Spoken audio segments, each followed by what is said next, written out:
Maldives has a new president and his first order of business. It's his poll promise to remove foreign military presence from the country. Without naming India, Mohammad Moizu pledged to remove the Indian military presence from the small but strategically important island nation. But was it an ill-informed decision? Because the Indian military presence in Maldives is minuscule. It includes 1 Dornier aircraft and 2 helicopters gifted generously by the Indian government. That's it. Take a look at this report. Is Maldives' new president a puppet in his own country? Or is he a man being misled by ill-intentioned forces? We ask this question because the new president of this small but strategically important island nation has made a significant pledge right after being declared the winner. An ill-informed pledge that will harm the people of Maldives in the long run. We will be sending back other military forces based in the Maldives according to the law, and we will do that accordingly.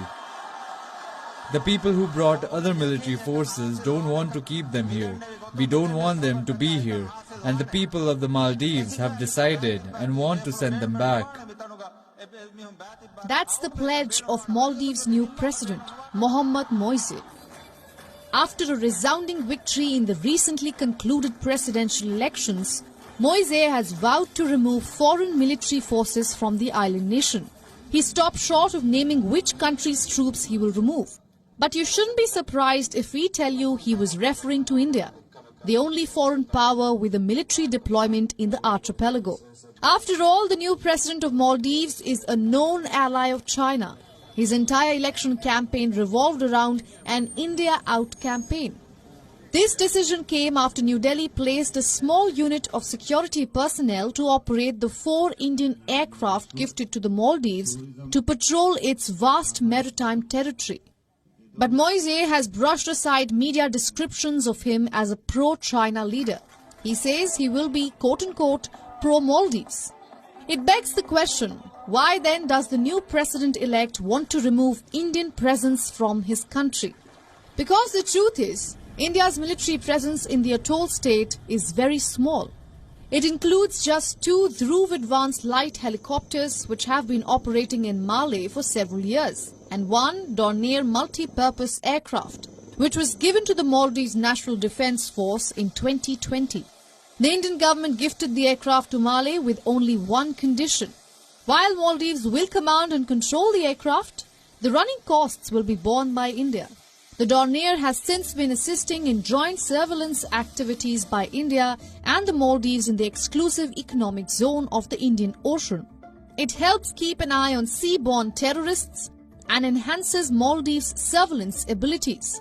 In November 2021, the Maldives National Defence Force revealed that 75 Indian military troops stayed in the Maldives to assist in the operations of the Dornier aircraft and the 2 helicopters. This tiny presence of Indian troops has been projected as a threat to Maldives' security by the Moizu faction. Moizu has won the presidential election after defeating incumbent President Ibrahim Soleh.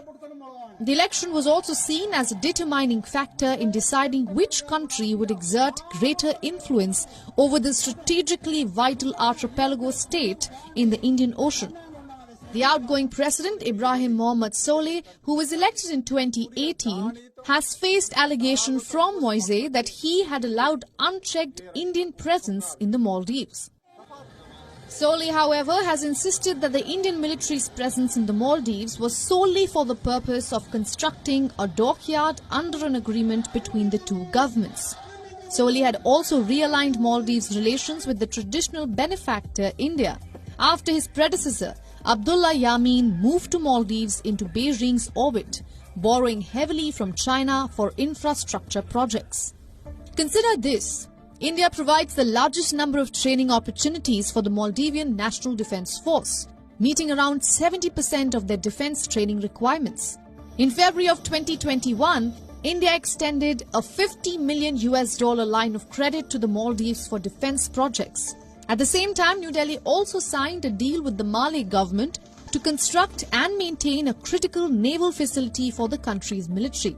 The agreement to develop, support and maintain the Coast Guard harbour in Uttarutila Falhu was signed by Jaishankar and Maria Didi, Maldives Defence Minister.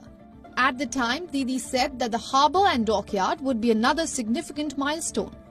India-Maldives defence cooperation extends to the areas of joint exercises also. The countries carry out war games that began in 2021. In fact, the bilateral relationship with India has helped the Maldives' development story. In the last few months, India has been among Maldives' largest trading partners. The two countries very closely dealt with the challenges of the COVID-19 pandemic.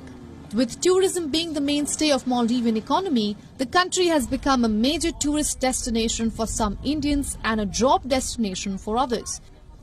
Undoubtedly, India plays a pivotal role in the development story of the Maldives. Why then make such claims? Mr. Moise. Bureau Report, WION, World is One.